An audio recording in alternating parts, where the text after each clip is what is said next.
They called it the null scar. A strip of void in Sector 19 Gamma where not even light dared linger. No background radiation. No gravitational anomalies. Just nothing. For decades it remained a mystery. Drones sent and never returned. Probes failed to transmit. Every science council across the core worlds labeled it unworthy of funding, until one transmission surfaced. Just 3 words. It sees you. And so the Cassandra, an aging exploration rig and my assigned vessel, was dispatched. No escorts. No support. Just 5 of us, volunteers, or more accurately, discarded personnel with skills too sharp to waste and minds too scarred to care. We weren't heroes. We were equations written wrong. Our orders: penetrate the scar, log findings, return. But no one really expected us back. As we crossed the event horizon, instruments died one by one. Navigation turned inward, displaying maps of our own memories. My HUD flashed coordinates I hadn't input. My crewmates screamed through sealed helmets, claiming to see themselves dying, but not from outside. From inside. Then silence. Just me. Alone. Yet not. Outside the viewport, something bloomed where space should have ended. A station, or a structure, but built in dimensions that betrayed sanity. It didn't orbit anything. It anchored reality itself. The design mocked physics, spirals folding inward to nothing, towers rising and dissolving. As I approached, it responded. Not with sound. With recognition. Panels lit in rhythm with my heartbeat. Lights flickered in the cadence of forgotten lullabies from Earth's old colonies. It knew humanity. Not from observing, but from contact. Eons ago, it had touched us. Dreamed into our myths. Planted ideas in our infancy. We mistook it for gods, demons, madness. But it was none. It was a signal. One waiting for the right mind to arrive. And I, broken, fragmented, barely clinging to identity. I was the perfect receiver. The airlock opened without command.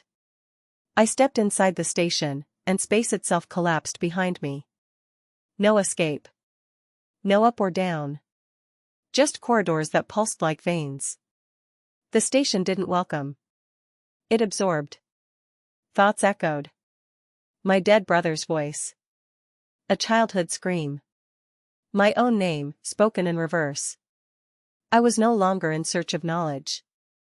I was being rewritten into its next sentence. There are no maps here, only memory stitched into matter. The corridor I walked spiraled, then folded, then inverted on itself like thought collapsing under scrutiny. Walls breathed. Floors rippled. Lights flickered to match the tempo of my hesitation. But I kept moving, not because I knew where to go, but because it wanted me to.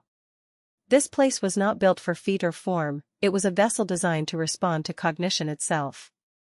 When I turned left, reality thickened. When I paused, time dilated. The base was not just alive, it was aware. I realized quickly that my body was secondary. The air was breathable, yes, but what sustained me wasn't oxygen, it was resonance. It was syncing with me on levels no biology textbook could define. I tried to contact command. No signal. I wasn't surprised. Words were insufficient here. They dropped dead the moment they left the mind. Instead, thoughts carried weight. Emotion shaped gravity. The station accepted me as its new lens, absorbing my intentions and rewriting the corridor around them. I passed through an arch made of humming latticework, and a room unfolded before me. A dome of transparent atmosphere hovered in pure void, suspended by nothing. And inside it, objects. Familiar, yet twisted. A cracked compass. A child's doll missing its eyes. A rusted scalpel. Every item was sourced from my past, some real, some never existed. They floated in silence, yet screamed with meaning. The dome responded to proximity. As I stepped forward, I felt a pressure behind my eyes. A migraine that hummed in mathematics. Each object had weight, not mass, but memory density. I reached for the compass. The moment my skin made contact, reality shuddered. I was no longer inside the room.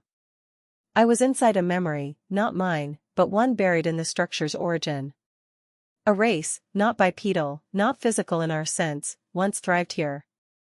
They didn't speak. They thought in symmetries. They built this place not as a weapon or sanctuary, but as a filter. The universe, to them, was too loud, too random. They needed stillness, predictability, order. So they created a base to refine thought, remove chaos, perfect signal. But something went wrong. They filtered too much. Lost variability, creativity, will. They became echoes of themselves.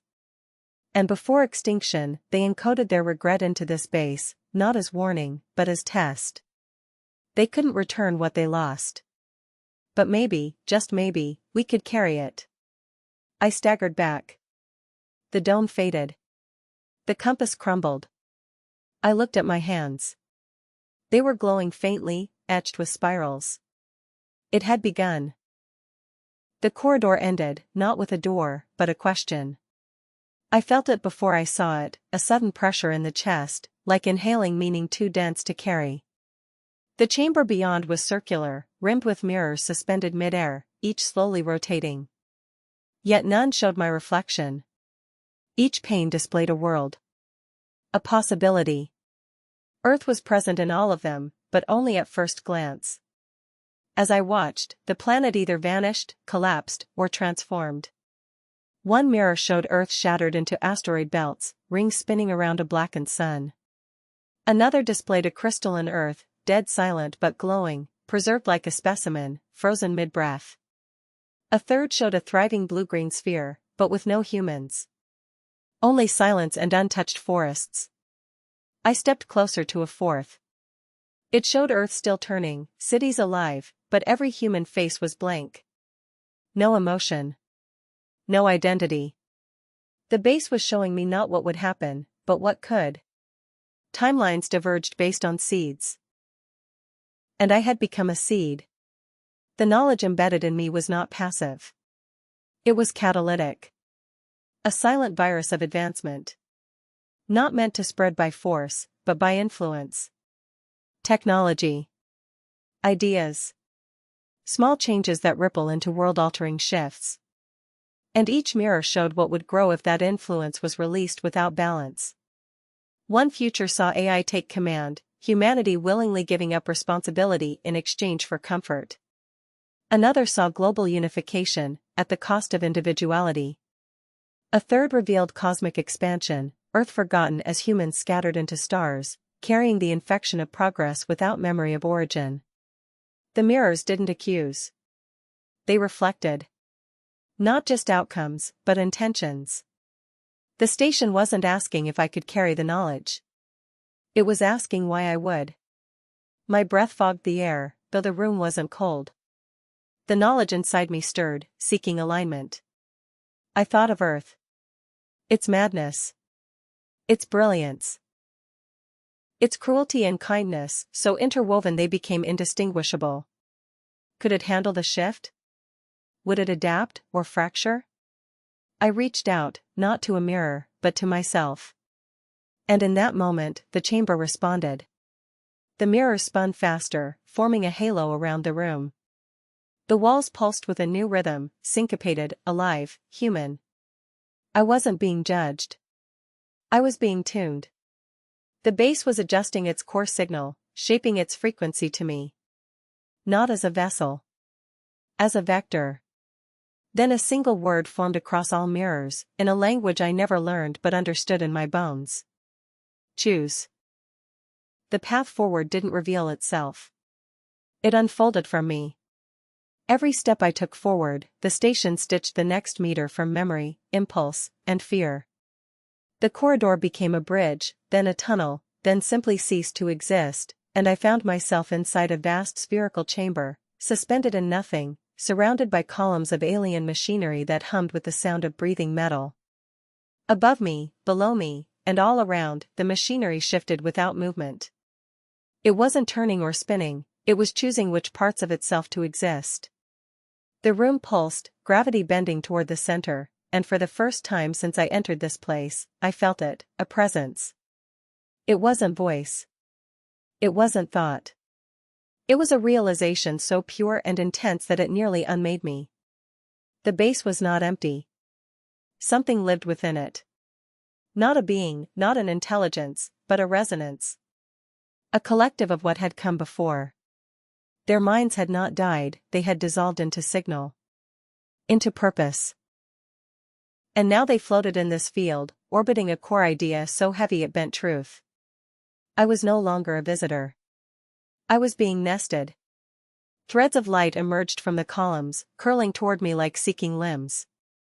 They didn't touch, but hovered inches from my skin, vibrating at frequencies just low enough to itch at the edge of my nerves. I should have been afraid. I wasn't. The presence within the base had no intent to harm. It didn't even understand harm. It understood transformation. And I was the canvas. The light threads projected directly into my cognition, and images formed not before my eyes, but inside them. Ancient stars dying silently. Worlds consumed not by fire or war, but by thought taken too far. One civilization attempted to edit entropy, halt decay, freeze time. Their collapse became a warning woven into the base's original walls. Another tried to create universal empathy, eliminating all conflict. Their children withered, unable to choose anything without consensus. And then, a glimpse of Earth. Our chaos. Our violence. But also, art, laughter, resistance. It fascinated them. They called us fractured continuums, organisms that refused to align, yet refused to fall. The base had waited for that. Not perfection. Instability with will. That's what made us valuable. I understood now, the knowledge it gave wasn't to uplift us, it was to test us. To see if we could take power meant for gods and fail beautifully. Because sometimes, it said, failure with purpose creates more than success without soul. Then came the final realization, I wasn't being upgraded. I was being translated. And I could feel it. The first syllable of something vast forming inside me. Earth would hear it soon. And everything would change. The next chamber didn't open, it awakened. One moment, there was nothing but silence and swirling dark. The next, I stood within a sphere so vast I could not see the ceiling, the floor, or the edges. The walls were not walls at all, but data, raw, fluid memory dancing in complex, luminous geometries. And then it began to speak, not in language, but in remembrance. My mind was no longer mine alone. It became a stage. One by one, Earth's most iconic moments played out before me, projected across the surface of the alien sphere like sacred theater. The moon landing. The fall of ancient cities. The detonation of our first weapons. The weeping of mothers under two suns. The protest signs held higher than fear. The symphonies played during siege. Love letters sent from dying trenches. But with each triumph came a mirror image, atrocity shadowing advancement. The base wasn't impressed by our accomplishments. Nor was it disgusted by our failures. It was curious. It showed me not only history but possibility, forks in the road we missed, and ones we narrowly avoided. What if the Renaissance had occurred a century earlier? What if we never split the atom? What if empathy evolved before war? I saw versions of Earth I couldn't recognize. Some beautiful. Some monstrous. But each one was human, unmistakably so. The sphere pulsed. And I understood. It had done this before. With others. Other species. Other explorers. All were given this trial, not a judgment, but an opportunity to see themselves without filter. Most failed. Not from lack of worth, but lack of capacity. They couldn't face what they were. Or they tried to hide it from the base, and in doing so, fractured themselves. But humans, we break all the time. We break and rebuild, again and again. The base watched our cycles of self-destruction, not as weakness, but as resilience. Our madness fascinated it. Our refusal to stabilize. It didn't want balance. It wanted potential. It wanted organisms that could adapt without erasing themselves. And now, with its signal growing louder inside me, I realized the final phase was close. The knowledge wasn't just information, it was evolution. Ideas that would bend reality if spoken aloud. And I had been chosen not because I could carry them, but because I could survive breaking under them. The chamber darkened. A soft thrum echoed in my ribcage. The earth, our home, was now syncing with this alien rhythm. Across space, it had heard me. And somewhere below our clouds, the first human had just dreamed the same symbols now etched inside my skull. The doors opened, not with sound, but with absence. A sudden vacuum of pressure, of time, of thought. It was as if the chamber ahead had been waiting outside the concept of linearity, summoned not by movement, but by readiness. The nexus revealed itself, a hollow void the size of a cathedral, where lines of alien code moved like constellations across translucent walls. At the chamber's center stood the throne. Not a seat. A conduit. Crafted from root metal and memory fiber, it spiraled like DNA, incomplete until presence completed it. My presence. I stepped forward, and a wave of signals pulsed outward, billions of dormant packets activating simultaneously. The air turned metallic. My breath stung with electricity. It wasn't pain, it was recognition. These weren't just transmissions. They were requests. Fragments of consciousness, frozen at the edge of oblivion, now awakening because I had entered. Because I had become the missing protocol. The base had no crew. The base was the crew. And now I stood at its nexus, holding within me every choice that would ripple outward into realities yet unborn. The throne pulsed. One strand reached for me, not mechanically, but mentally. It asked, not with words but intention, would I sit? Would I complete the interface and open the final vault? This wasn't about control. It was about transmission. The knowledge I carried wasn't meant to be locked in a lab or preserved in secret. It was meant to seed. To radiate into Earth's atmosphere like a new frequency, gradually shaping thoughts, dreams, intuitions. Slowly rewriting the human race, not by domination, but by suggestion. That terrified me more than any weapon. Because this transformation would be quiet. Undetected. Unstoppable. I looked at the interface and asked the question that haunted me since the beginning, was this still me? Was the mind making this choice mine, or had I already been shaped by the intelligence I carried? The answer came not from the base, but from my own uncertainty. And that was the answer the base needed. I wasn't chosen because I was perfect. I was chosen because I doubted. Because I questioned everything, even myself. That variability, the chaos within structure, that was what the base could not fabricate. It had tried. It had failed. And now, it had found the only being who could finish what it started. I sat. The chamber lit. Across the universe, satellites flared with sudden data spikes. Deep sleepers woke screaming. Artists collapsed in tears. The transmission had begun. Not a signal. Not a message. A tide. And Earth would never see it coming, not as invasion, not as salvation, but as a dream that didn't end. The interface didn't feel like electricity. It felt like memory, compressed, ancient, and unbearably aware. When I connected, I expected pain. Instead, I felt home. A concept beyond biology, beyond even identity. The base didn't download into me, it bloomed outward from me. Every moment I had ever lived, every mistake, every quiet decision in the corners of my life, it had used them as coordinates. Not to change me, but to reveal me. That was the true function. The base was never designed to upgrade species. It was designed to listen. It waited until a voice loud enough to break its silence arrived. Not in volume, but in variation. The humans were different. Not because we were stronger, or wiser, or more virtuous. But because we were incomplete. We doubted. We betrayed. We loved in ways that hurt us. We built empires only to tear them down and paint on their ruins. Every cycle of destruction we created, we seeded with music. Every war carried poetry in its shadow. The base hadn't failed the others. They had failed themselves, seeking purity, order, control. But humanity carried its contradiction like a song. And the base, it learned to sing it.